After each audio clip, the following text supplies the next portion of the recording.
शादी की है। तो आपने पसंद से की है? जी हाँ।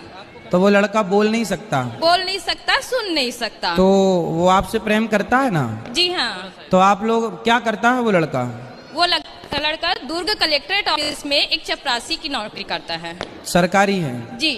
तो आप दोनों बढ़िया खुश हैं? जी। तो फिर क्या दिक्कत है? हमारी मम्मी जो रोज आती है आपके कथा सुनने, तो आपसे निवेदन है कि उनको एक बार आप बोले कि लड़की अगर खुश है, अगर मैं अपने कास्ट में ही शादी करती, पीने वाले से करती, सही है, सही या है। लड़ाई झगड़े वाले से करती, उससे लड़ाई वड़ाई तो होती ही नहीं होगी आपकी? जी कुछ नहीं। मैं खुश उनके साथ, क्योंकि एक साल पहले वो मुझे देखने आए थे। हाँ। फिर एक साल बाद यही सब बातों के कारण फैमिली तो जब आप कुछ उनसे कहती होंगी तो वो कैसे समझते होंगे? लैंग्वेज, साइन लैंग्वेज से। अच्छा, तो वो समझ लेते हैं सब चीजें? जी समझ लेते हैं। अच्छा है। हाँ, तो मेरी फैमिली वाले बस इसी बात पे मेरे से नाराज हैं